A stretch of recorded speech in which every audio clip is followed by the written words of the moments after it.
so let me explain how I've damaged and now how I'm fixing the seat. Firstly, let's just explain how valley seats work quickly. This is an old style valley seat. This is the one I've just broken. And how it works is you've got this flange here. This pretty much sits under the coaming, and on top of the coaming you've got these screws that come through and that actually screw into this plate here underneath. So that's pretty much how it works. Now obviously if that is lifted off the hull, pretty much all the weight is placed onto these flanges here, and that's when it all goes wrong. So what you need to do to stop that in the first case is actually put plenty of foam and padding on the underneath, so there's contact between the bucket, the bottom of the bucket, and the hull underneath.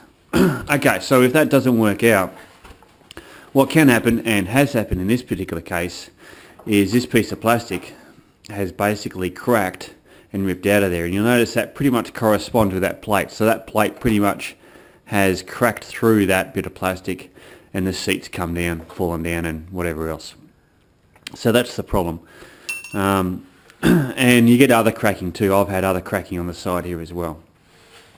Okay, so how have I fixed that? Well, firstly, I've sacrificed an old cutting board and I've shaped a piece of it into this shape here. And the idea is that is actually going to go underneath in a position like that.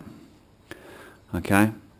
The way I've done that, obviously I've just used a saw, but then to shape it, I've used firstly my soldering iron. You can still see the blue on the soldering iron to sort of score it where I want it to bend, and then I've used my heat gun, applied heat, and then bent it into the shape I wanted, and that took a fair bit of trial and error to get that angle right to fit in there, because obviously you'd understand that once that's hot it's sticky, alright, and it's very hard to move. You need gloves and whatever to move it without burning yourself.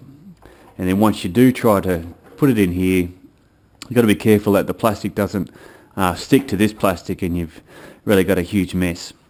Okay, so what happens then? Well, pretty much what I've done, this is a newer valley seat that I'm going to replace this one with, but this also had signs of cracking, and what I did was I actually sacrificed a little bit of this plastic. I cut it off the flange there and actually used it to repair some of the cracking in here and underneath as well.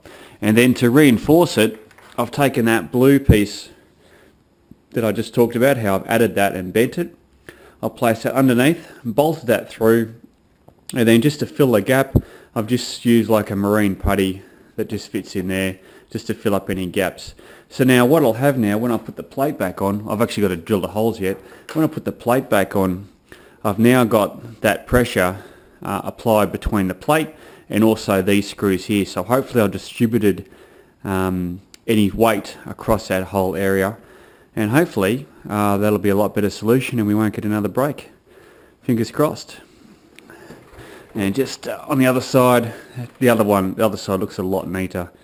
I had a bit better go at it. You can also see there, just that's also where I did a bit more plastic welding using a bit more plastic from the other seat to fix up another crack in there. So there. Okay, so now this is the last bit of the puzzle. The actual seat is now inside the boat, and the seat is down on the hull pretty much. Underneath the bottom of the bucket, there's actually a thin layer of neoprene I've put under there just for a bit of padding. So hopefully that reduces the amount of rub on the hull and onto the fiberglass. Also, I did actually put just a little bit of more fiberglass in that area just to pad it out a bit. Now, very importantly, the other thing I've done is I've jammed a reasonable amount of foam underneath the front and underneath the back and a couple of other places just to stop it actually moving around a bit. That's really important if you don't want your valley seat to crack in the future. Also, I have lowered it slightly. You can see a layer of, well, two layers of plastic, a thick layer and a thin layer, and that's allowed me to lower the seat a little bit to put the screws through. And I took it for a test paddle on the weekend. Everything was fine. It was rock solid, to be honest. Nothing really moved. So I was pretty happy with the result. Oh yeah, one other thing too. Because I didn't have marine grade stainless steel screws, I've actually just covered those screws with some silicone for now. So there we go.